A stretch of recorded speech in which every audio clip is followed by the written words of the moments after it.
Welcome to our presentation of Women's Work in the 1950s, 9 Branches on a Feminist Tree, created as an adjunct to the KIA exhibition, Art, Music, and Feminism in the 1950s.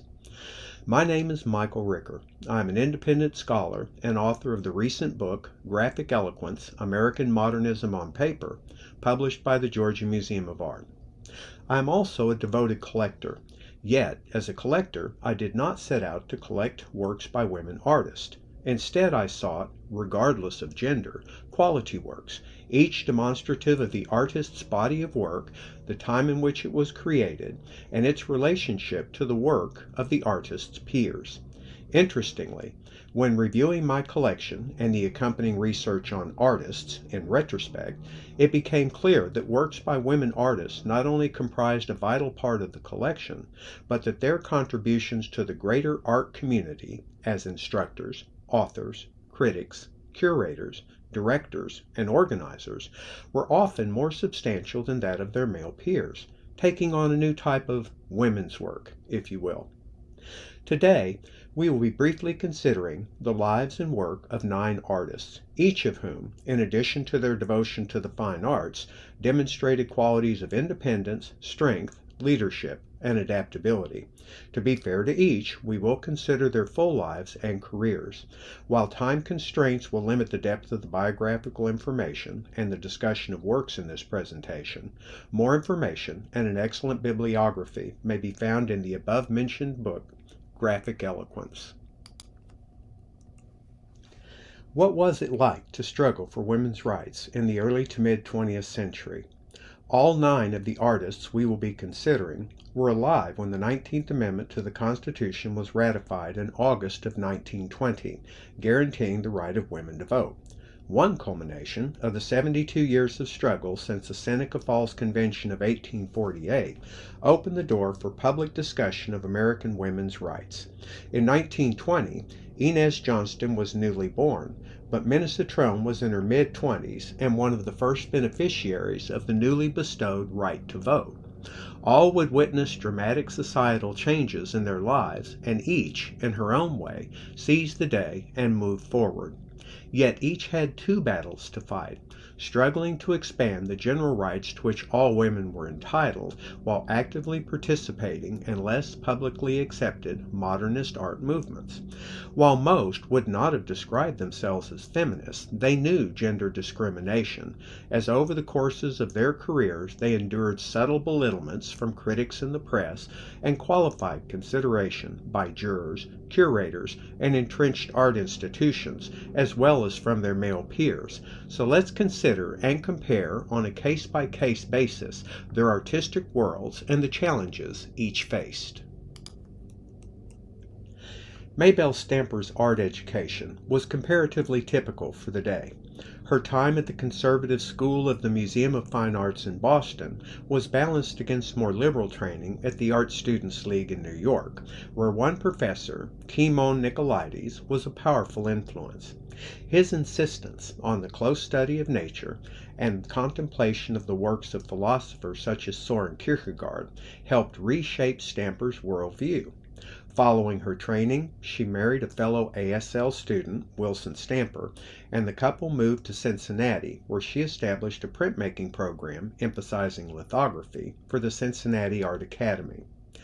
When her marriage ended and her career rested at a fork in the road, she took the opportunity to dramatically redirect her life. Following a few contemplative years during which she balanced her desires and options, in 1946 she moved to Captiva Island on the Florida Gulf Coast. Until her death in 1995, she lived alone at the boundary of land and sea, cultivating her garden and her soul while tending to her cats and the lithography press that dominated her living room. Her isolation fueled her creativity. She was very productive, yet it generally hindered her artistic recognition.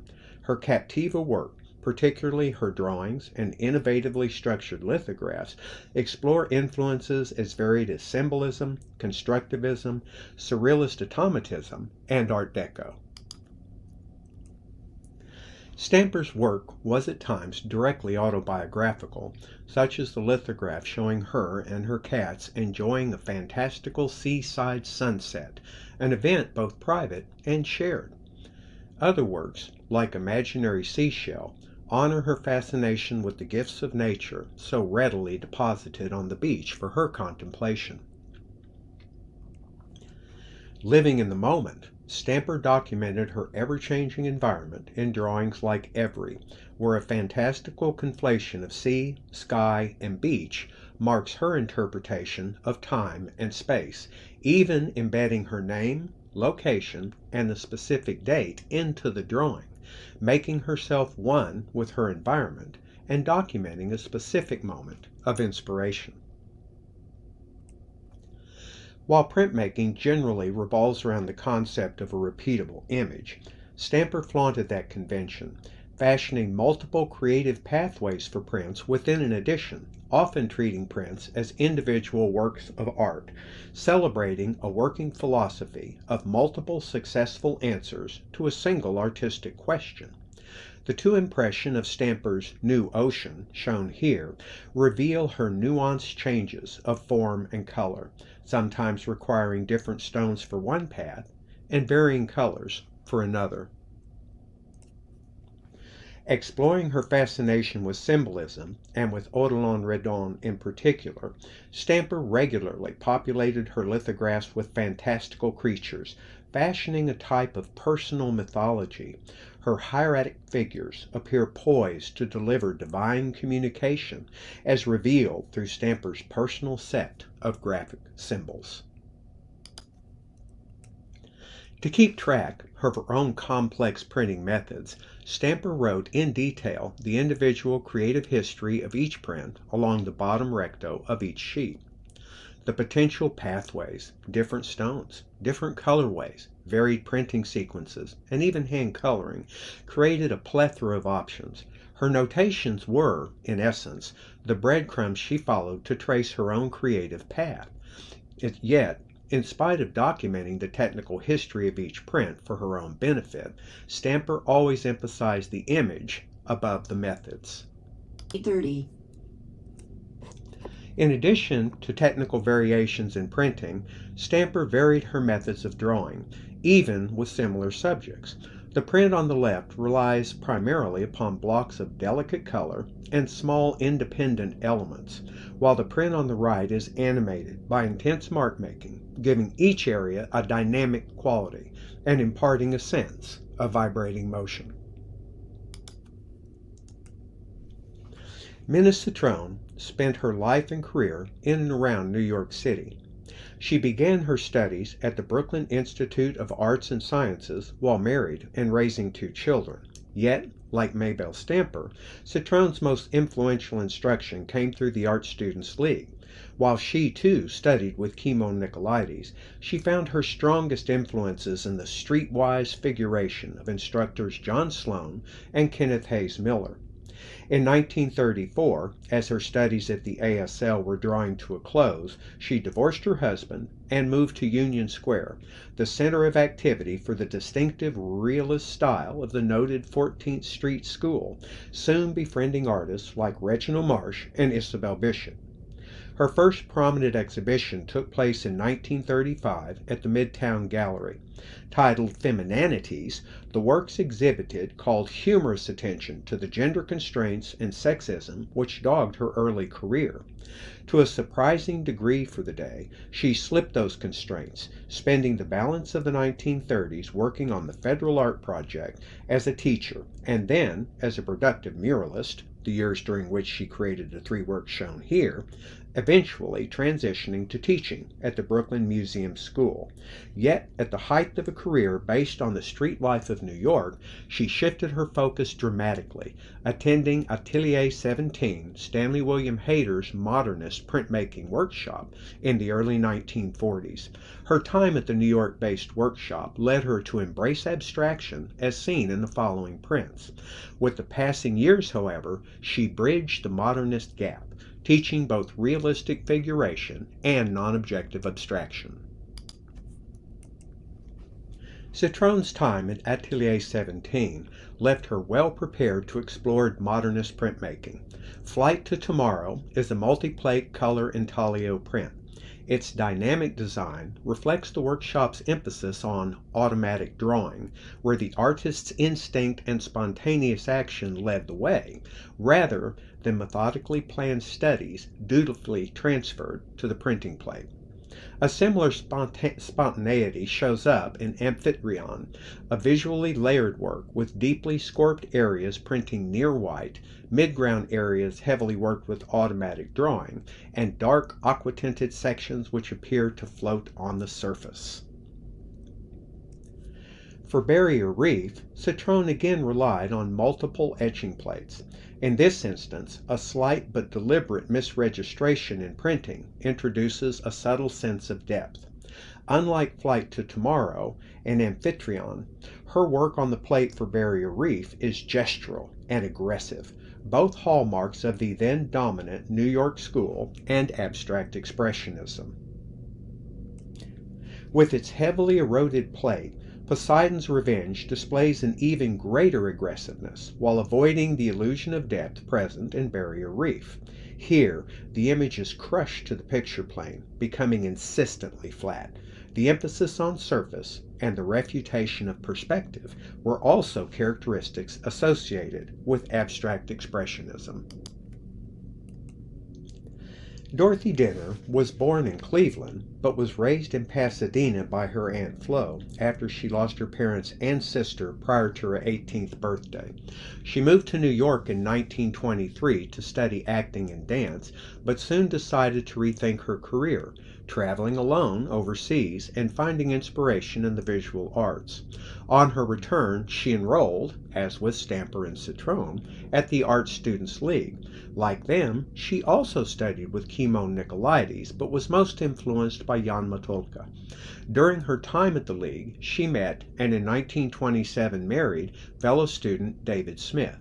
In 1929, the couple purchased land in upstate New York at Bolton's Landing, a property later renamed Terminal Iron Works, eventually dividing their time between the city and their upstate home. Although working as an artist throughout the 1930s, Denner marginalized her own career to support Smith emotionally, aesthetically, and financially.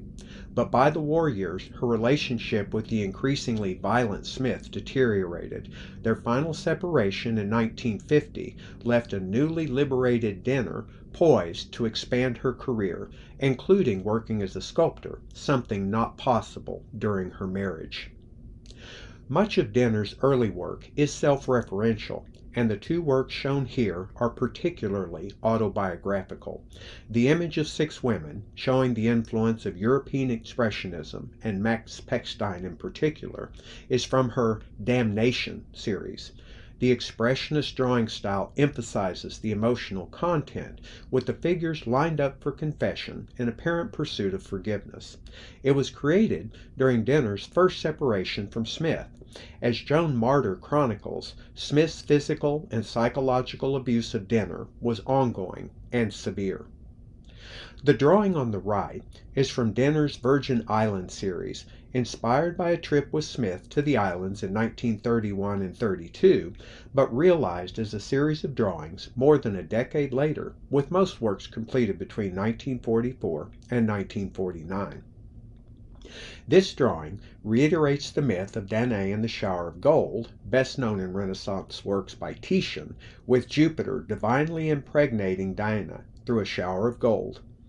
The detailed natural forms populating the drawing, such as the element at far left taking on the role of Jupiter, are inspired by the works of Ernst Haeckel, as found in his influential book Kunstformen der Natur, a copy of which Denner owned. The large, reclining biomorphic form, presumably Denner herself taking on the guise of Danae, recalls the female form found in such works as Titian's Venus of Urbino. Not long after their return from the islands, Denner underwent surgery for a fibroid tumor that resulted in the removal of one or both of her ovaries, leaving her unable to bear children, adding a particular poignancy to an image of divine intervention and impregnation. In the early 1950s, Denner expanded her modernist abilities through attendance at Atelier 17. Her studies at the workshop transformed her printmaking while also broadening her approach to drawing. Cage for a Walking Stick relies on a precise, pared-down architectonic style, while Boulder, employing related architectonic means, reveals a more humorous, nonsensical device, somewhat in the vein of Rube Goldberg.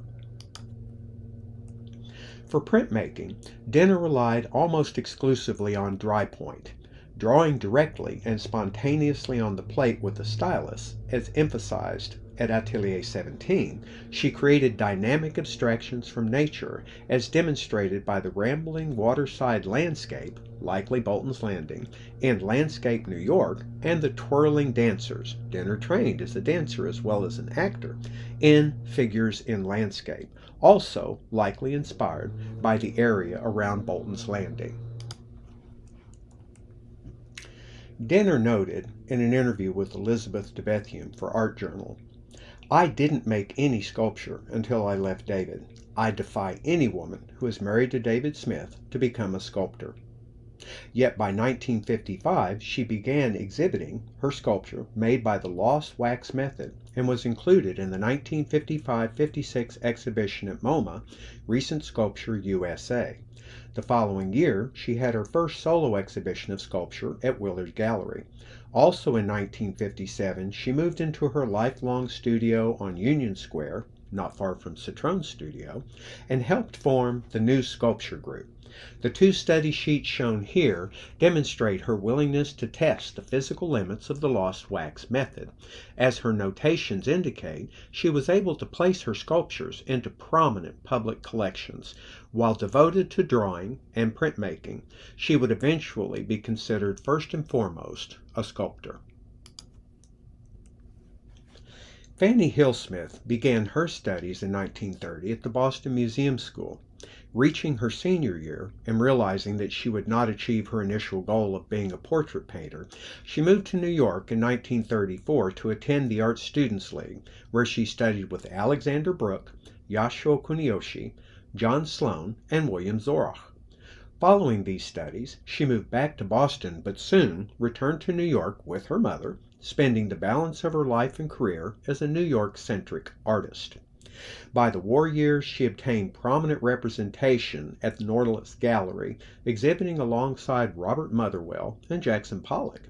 Positive reviews, including by prominent critic and proponent of abstract expressionism, Clement Greenberg, rolled in, and she was included in the landmark MoMA exhibition, Abstract and Surrealist Art in America.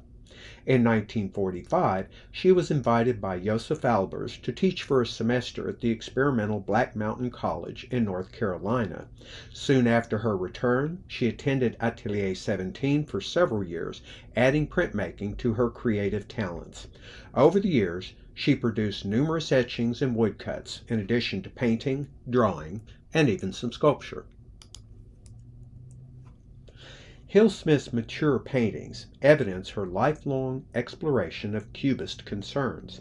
Her compositions, and the objects which populate them, were often found within her home, making many works obliquely autobiographical. For the untitled painting on the left, Hillsmith places a small cityscape vignette, perhaps from her neighborhood, or even comped from an antique piece of wallpaper, within a double-waisted form related to those appearing in the following etchings, as well as in the drawing African Abstraction. For Little Interior G, the viewer senses a section of her home with upholstered chairs and personal objects. The two etchings shown here are from different states of the same plate. After developing the initial image on the plate and titling the resulting print The Table, she worked the plate further, adding areas of soft ground texture to make the image richer, expanding the sense of depth, and retitling the resultant print Interior with Lamp. As with the paintings just discussed, the subjects of her etchings were regularly abstracted from objects in her immediate surroundings, such as the old oil lamp, whose varying form is repeated on the plate in increasing degrees of abstraction. Hill-Smith spent nearly 5 years, 1945 to 1950, working at Atelier 17, creating about 30 etchings. From the complex and convoluted Victorian piece to the highly flattened and near minimalist The Rose, she tested the range of intaglio printmaking. Towards the end of her time at the workshop, she shifted her explorations to relief printing. Perhaps the hectic workshop environment was more than she cared to endure, and relief printing allowed her to work in the privacy of her home. Over the course of 56 years, from 1948 to 2004, Hill-Smith explored the realm of relief printing. She soon mastered multi-block printing methods while expanding the range of her devotion to cubistic compositions. Even in her most abstracted images, aspects of her home environment emerge. Roses were among her favorite subjects, as were martinis. For Hill-Smith, drawing provided yet another outlet for explorations of form and pattern. The prevalent earth tones of African abstraction allude to Malian mudcloth. Hill-Smith had a lifelong fascination with textiles, but the reiterated design of a waisted form, at first glance suggestive of an hourglass or even a bow tie, might well be a further abstraction of the oil lamp she kept in her home. Born and raised in Berkeley, Inez Johnston's family provided an arts-rich environment, leaving her well prepared to pursue art studies at UC Berkeley, where she completed her MFA in 1946. Unlike most of her peers, Inez Johnston was almost immediately successful as an artist. She chose to balance work and travel, taking multiple teaching appointments for fairly short periods of time in order to allow for unrestricted travel. In 1957, she met the poet John Barry, and the couple married in 1960. An enduring series of awards and grants to both artists allowed them to travel for many years. Regarding the popularity of her work, a March 4, 1951, Los Angeles Times article states of the then 30-year-old Johnston, "Of 19 pictures and prints by Inez Johnston, California artist, shown in the Museum of Modern Art's New Talent exhibition in New York, 18 were purchased, 5 for the Rockefeller and Mellon collections. Miss Johnston's show at the Frame Art Gallery here last September was a complete sellout." A November 24, 1957 article in the Los Angeles Times, the year that she created Gray Reef, which follows, notes of the then 37-year-old Johnston, 17 museums own works by Inez Johnston, Los Angeles artist, and 8 others have given her solo shows since 1951. That success was not short-lived. Between 1943 and 1991, she had 62 solo exhibitions and participated in nearly 150 group exhibitions.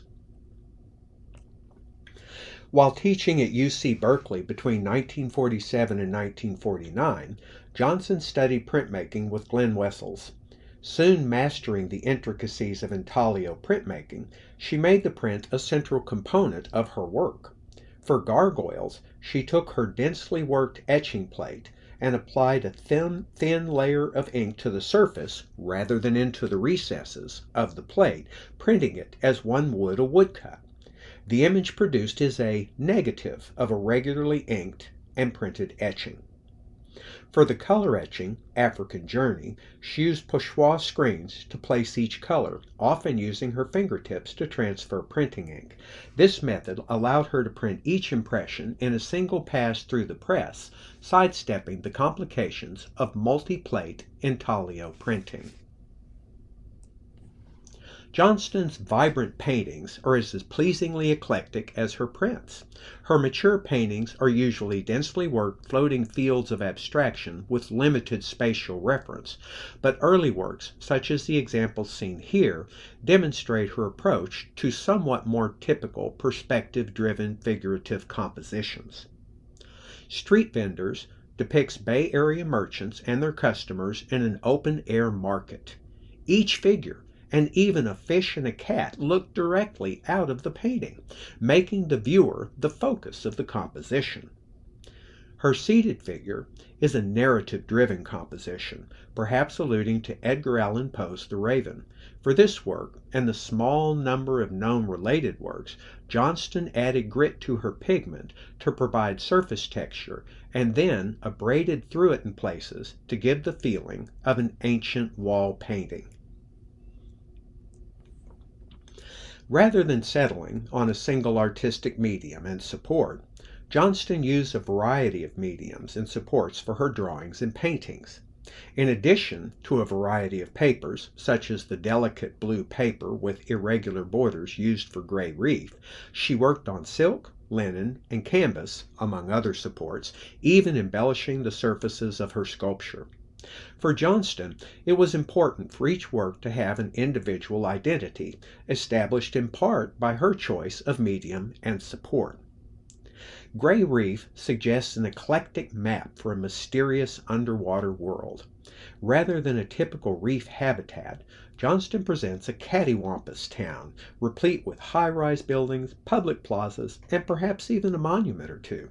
Her free-form drawing method is closely related to surrealist automatism, where the unconscious mind, at least initially, directs the artist's hand. Irene Rice Pereira was born into a comparatively affluent family, but the death of her father while she was still a teenager obliged her to pursue a practical education, studying stenography. After completing her studies, she worked as a stenographer for an accountant during the day, while at night she studied fashion at Trepangan School of Fashion, literature at New York University, and art at George Washington High School. Her study of literature, including alchemy and the occult, melded with her study of art and was further combined with her exploration of the eclectic Greenwich Village scene, setting her on a dynamic modernist path. In 1927, she began studies at the Art Students League, where Dorothy Denner and David Smith were classmates. As with Denner and Smith, Jan Matulka soon became her favorite instructor, and his approach to nature-driven abstraction informed much of Pereira's early work. From that starting point, she journeyed for a decade through increasing degrees of abstraction towards non-objectivity. In 1929, she married photographer and aspiring painter Umberto Pereira, and their 1931 European journey was pivotal for her, not simply for exposure to the European art scene, but also for the nautical fittings she discovered on their transatlantic voyages. These nautical elements, along with other machine-age forms and underlying aspects of social realism, resulted in her first important groups of paintings, providing her first significant recognition. In 1934, she joined the Public Works of Art project, and in 1935, she was part of the original faculty at the Innovative Design Laboratory. The laboratory operated along the lines of the Bauhaus, emphasizing hands-on exploration of material. The study of innovative materials provided Pereira with inspiration as well as practical and achievable pathways to her mature work. By early 1940, she was in contact with Hill Rebay at the Museum of Non-Objective Painting, a venue where Pereira's most daring work would be readily accepted and exhibited. Over a period of years, she exhibited with the museum at least a half-dozen times. When differences with Rebay temporarily compelled her departure from the Museum of Non-Objective Painting in 1942, she started working with the Pratt Institute, only to resign in 1943 to fight breast cancer. Following her recovery, she exhibited at Peggy Guggenheim's Art of This Century gallery, reaching the height of her popularity in the late 1940s and early 1950s. Yet by 1950, she was delving deeper into arcane philosophical concerns while simultaneously shifting to a less innovative figurative style. The change cost her much-needed support, even as she was simultaneously marginalized by the rapid expansion of abstract expressionism. Pereira's 1931 overseas trip precipitated an interest in all things nautical. A 1932 summer trip to Provincetown provided the opportunity to study a new set of sea-borne elements, as seen in the drawings shown here. This work, and other drawings of similar subjects, allowed Pereira to explore and expand her repertoire of nautical forms in a similar fashion to other machine-age painters who are as enamored with ship-deck ventilators as with massive industrial sites and ever-taller skyscrapers. Pereira's jumbled composition compresses space among densely packed working vessels, emphasizing a variety of related yet separate forms for her future contemplation. By 1938, Pereira was on the cusp of non-objectivity. Combining a variety of influences and techniques, she created a series of interactive collages for a March 1938 gala night celebration at the East River Gallery, co-founded by noted gallerist Marion Willard and the poet David Sorder. Pereira's action collage combines painting, assemblage, collage, and poetry to create an interactive work, inviting gallery goers to participate in the creative process. As the three images show, by rotating a cork knob, the viewer could scroll David Sorder's humorous poem out from under a shielding panel while also shifting its relative position. Such interactive intentions anticipate the pop happenings of the 1960s and the interactive facets of conceptual art, while giving a historical nod to Dada from a time just about halfway between these movements. The work shown here is the only currently known example of Pereira's interactive collages from the East River Gallery Gala Night. By 1956, when Pereira's abstract collage drawing shown here was created, she had largely shifted away from her best-known work.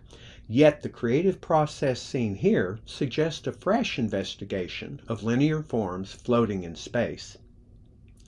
In that instance, the lines, some sourced from magazine clippings, vary from ghost-like gray bands to vivid stabs of red and yellow. The rectilinear arrangement favors allusion to both architecture and street traffic, reintroducing potential real-world sources to her work. Under the influence of her second husband, George Reevey, Pereira's work shifted from cutting-edge geometric abstraction to a primitive style of figuration, sympathetic to her philosophical leanings and literary efforts. The frontispiece to The Color of Memory presents a soft-limbed cyclops, apparently spreading a type of starseed, reminiscent in intent of Dorothy Dinner's modernist interpretation of Danae and the Shower of Gold. In order to fund her self-published books, Pereira would create small deluxe editions with original works of art tipped in as frontispieces, as seen here. She further rewarded her devoted followers with lengthy inscriptions, or even, as in this example of her book Crystal of the Rose, a poem. Born in Forney, Texas, just east of Dallas, Corinne Mary Spellman earned a bachelor's degree in costume design in 1925 from the College of Industrial Arts, later renamed the Texas State College for Women, and now Texas Women's University, in Denton, north of Dallas. After graduating, she continued her studies at Columbia and Harvard universities, as well as at the Art Students League, studying with Charles Locke, Kenneth Hayes Miller, and Vaclav Vitlasil, before returning to her Texas alma mater to fulfill a decades-long career teaching art. She exhibited widely and regularly won awards. While prolific in oil painting and watercolor, her best-known efforts are in printmaking, where she outstripped her male peers in quality as well as quantity. When the all-male group, Lone Star Printmakers, was founded in 1938, Spellman and her fellow Texas printmakers responded by founding the all-female Printmakers Guild. While Lone Star Printmakers lasted a scant 4 years, the Printmakers Guild, later becoming Texas Printmakers in 1952, lasted until 1965, organizing and traveling numerous exhibitions. In the Texas Printmakers' last few years, they were even gracious enough to allow men to join. As a printmaker, Spellman's work varied widely in both medium and subject. For Underpass, Spellman took a stock-and-trade regionalist subject and rendered it in a pared-down form in the challenging medium of mezzotint, with the relentless patterning of the mezzotint rocker providing a perfect accompaniment to the gritty Texas landscape.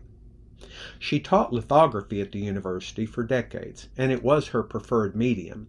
Her lithograph, Abstraction, explores a dramatic play of light in an interior setting, balanced between the rigid forms of blinds, shadows, a vent, and a humorously anthropomorphized tubular chair, and soft pillow-like masses on which the rigid elements appear to float. Works such as these demonstrated her ability to shift easily from popular subjects to formal artistic concerns. For Dispossessed, Spellman depicts a decimated dwelling, its structure and contents scattered about as playthings of the wind. The print might well reference the April 12, 1945 tornado outbreak, which spread devastatingly through parts of Oklahoma and Arkansas, killing over 100. Interestingly, this was also the day that President Franklin Delano Roosevelt died. The lithograph likely resonated with viewers as it not only referenced nature's destructive capabilities, but also echoed the devastation and loss accompanying World War II. For El Camposanto Trampas, Spellman took inspiration from a colonial church, San Jose de Gracia, on the plaza in Las Trampas, New Mexico, and its small cemetery, to render a precisionist view of a modest gravesite backgrounded by sharp-edge architecture, touching on both emotive and formal considerations. Building Again might well be seen as a celebration of a return to post-war normalcy through renewed construction, a manifestation of the booming post-war economy. Yet once again, she may have been referencing rebuilding efforts following a tornado outbreak on April 30th of 1949, which heavily damaged Hudsonville, not far from Denton. On the other hand, Spellman's watercolor, Purina Store, is a vibrant, light-hearted image of the Dick Harris grocery store in Denton, Texas. While no actual human presence, were those shoppers driven off by those outrageously high prices? The eye settles on a poster at lower left with a hatted man fronting the advertiser's product. Like the rest of the image, he is highly flattened, literally an image of an image tacked onto a wall of a building that floats dreamlike behind its own reflection on a wet street. As an artist and teacher, Spellman studied developing trends in the arts. Fascinatingly, these two drawings, discovered in Spellman's estate, demonstrate an apparent interest in the mature style of Irene Rice Pereira and likely date to the mid to late 1940s. Born in Kansas City, Missouri, Janet Turner received an undergraduate degree from Stanford in 1936 before returning home to study with Thomas Hart Benton at the Kansas City Art Institute between 1937 and 1940. Afterwards, she moved back to California, attending Claremont Graduate School and earning an MFA in 1947, at which point she took a position as assistant professor of art at Stephen F. Austin State University in Nacogdoches, Texas, teaching there until 1956. During her Texas years, she excelled, receiving a John Simon Guggenheim Fellowship in 1952 to develop her innovative printmaking techniques. During this time, she was a member of the American Association of University Women and a member of the Texas-based Printmakers Guild, as with Corinne Mary Spellman, as well as a member of the Texas Fine Arts Association. These associations, awards, and exhibiting achievements provided the motivation for the next step in her career.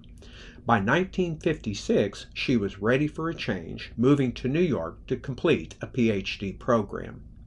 Over the years, Turner served as both vice president and president of the National Serigraph Society, and after receiving her Ph.D. in education from Columbia University Teachers College in 1960, she taught at the California State University at Chico until her retirement in 1983, becoming associate professor in 1963 and full professor in 1968. In addition to excelling in education, she exhibited continuously as an artist, winning over 100 awards, having over 150 solo exhibitions, and having more than 200 works acquired for public collections. While adept as a painter and draftsperson, she is best known for her innovative printmaking and enduring sensitivity to natural subjects. Early in her career, Turner transitioned from regionalist subjects to an enduring vision of nature. Environmentally aligned as an artist, she was highly attuned to nature's environments and their occupants, presenting a variety of animals, wild and domestic, in rhythmic compositions demonstrative of her close observation of habitat and its occupants. Her prints, elegant and perfect in execution, remind us of classic wildlife images such as Audubon engravings, but with a powerful pulse of actual daily existence, providing a private view of nature that balances dignity and humor. Construction Powerhouse was created while Turner was teaching at Stephen F. Austin State University. The print's vibrant coloration and strong constructivist underpinnings are demonstrative of Turner's burgeoning mature style. As the accompanying photograph demonstrates, the building, vastly less colorful than Turner's depiction, is still very much in use today. June Wayne is often remembered as a founder of the Tamarind Institute. While the circumstances behind the creation of Tamarin are more complex than usually noted, her initiative, dogged determination, and relentless energy saw the project through challenging moments, from the initial application right through to the facility's design, layout, equipping, and staff appointments. Her primary goal of training lithographic printers was fulfilled, resulting in a cadre of professionals going forward to start a variety of contemporary lithography presses. At the same time, an extensive list of artists from numerous backgrounds were invited to Tamarin, testing the lithographic waters and bringing the venerable medium once again to the forefront of printmaking techniques. And once again, lithography was cool. Wayne's own beginnings were somewhat less auspicious. As a child, her artistic talent outstripped her desire for education, and by the age of 15, the truant Wayne dropped out of high school to become an artist. Bolstered by dedication and a powerful self-discipline, she launched her career with a solo exhibition in 1935. The following year, an 18-year-old Wayne responded to an invitation from the Mexican government to work in Mexico. Traveling alone, 7 months of painting culminated in a solo exhibition at the prestigious Palacio de Bellas Artes in Mexico City. Yet the celebratory aspects of the trip were in part overshadowed by the overt sexism she witnessed during the trip, contributing to her lifelong devotion to feminist causes. When she returned to Chicago, she took on design work with Marshall Fields before joining the WPA easel project. When WPA jobs were threatened, she joined the Artists Union and protested FAP budget cuts. Barely in her 20s, she then began design work with the Sterling Button Company and took her first artist studio. In 1940, she married Lieutenant George Wayne, a flight surgeon, and spent the war years moving to accommodate his assignments, even working for a while as a writer for WGN in Chicago.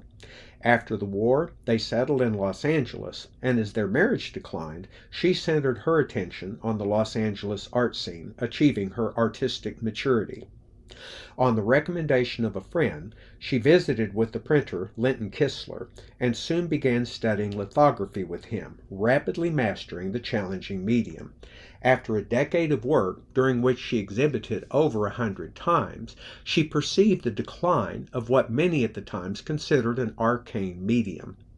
Her negotiation with the Ford Foundation program in the humanities and the arts resulted in a commitment to found and fund Tamarin, as well as another workshop better known for its intaglio printmaking, the Pratt Institute.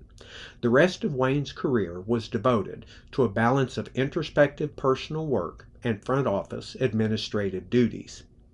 Wayne's response to the newspaper article title shown here was likely tempered by her disciplined approach, recognizing the benefits of promoting lithography over the writer's catchy artistic title. Wayne often worked in series, exploring themes simultaneously in drawing, painting, and printmaking. Her lithograph, Black Ball in a Room, initiates a composition she would further develop over the next few years. The superposed oval elements in Black Ball in a Room are drawn with an aggressive expressionist style, each oval filled with spontaneous mark-making, giving vague form to her room, even as the ball takes on the guise of a hole or even a target. Intrigued by the composition, she revisited the theme 3 years later as The Target, where her fantastical world is more rigorously patterned with often minute marks whose shifts in scale provide a strong sense of depth, and with the comparative positions of the ovals better defined than those in Black Ball in a Room through attentive shading. Clearly, she preferred this almost precisionist handling of the target theme, creating in the same year the oil painting The Law Court in close sympathy with the lithograph. She also created a large-scale tapestry in 1971 that is clearly derived from the target and the Law Court. Her final statement on the matter came around the time the tapestry was created, when she chose to destroy all remaining impressions of Black Ball in her possession. Wayne's investigation of the enduring theme of Adam and Eve took place while she was working on her John Donne series. While the works in the Donne series are ethereal dream images rendered in a distinctive abstract style, Wayne returned to her geometrically based style of several years earlier for her detailed depictions of Adam and Eve. Rigorously ordered leaves form both the figures and their backgrounds, alluding to Genesis 3:7. Then the eyes of both of them were open, and they knew that they were naked, and they sewed fig leaves together and made themselves coverings. Wayne's fig leaves, also suggestive of reptilian scales, both reveal and conceal the couple. Her compositions suggest a familiarity with the paintings by Albrecht Dürer of Adam and Eve in the Prado Museum collection, where Eve is poised with the apple freshly received from the serpent, as Adam waits tentatively, both with leaves to conceal their sex. Rather than being drawn on lithographic stone, Wayne drew her composition side by side on a large sheet of aluminum used for offset printing. The images were printed on an offset press by Linton Kistler, with the figures then, for most impressions, trimmed apart for individual presentation. The technique of original offset printing was perfected in the early 1930s by Jean Charlot and Linton Kistler, working on Charlot's groundbreaking publication, Picture Book. While recuperating from a bout of rheumatic fever in 1942, Wayne began reading Marcel Proust and Franz Kafka. Kafka proved the stronger influence, and his potent short story, In the Penal Colony, provided the inspiration for her surreal 1948 lithograph, Kafka Symbols No. 1.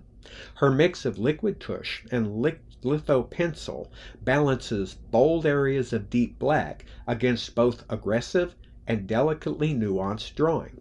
Narrative elements from Kafka's story, like the prostrate figure of a victim, the execution witness's watchful eye at upper right, or the spiked grating at center left, presumably the one incorporated into Kafka's tortuous execution device, illuminate Kafka's disturbing study of the casual acceptance of unacceptable treatment, Wayne's allusion to the Holocaust. Other elements, like the mushroom-shaped battering ram, broaden the context, alluding to the threat of nuclear devastation and the terrifying possibility that such destructive measures might become routine. Thus, Wayne employs Kafka to to provide a cautionary gaze towards possible futures. Our 9 artists stand as surrogates for thousands of women artists in the 20th century who faced challenges, overcame obstacles, and devoted themselves to their creative work. Some found inspiration in the chaos of the big city, while others took refuge in rural environs or even embedded themselves in nature. Some chose the limelight, working at the very cutting edge of the avant-garde, while others labored quietly in private worlds. Of our 9 artists, all but one found inspiration in the democratic mediums of printmaking, fashioning fresh and distinctive prints, helping keep alive processes that were often at risk of marginalization. Each of our 9 dedicated her life to the pursuit of fine art, even as they struggled against gender-sourced societal constraints. Each created a body of work that in many ways defined her existence. Ultimately, the artist is their work, and though a biography is often static, a work of art is reborn with each new viewing, a form of artistic immortality. Thank you.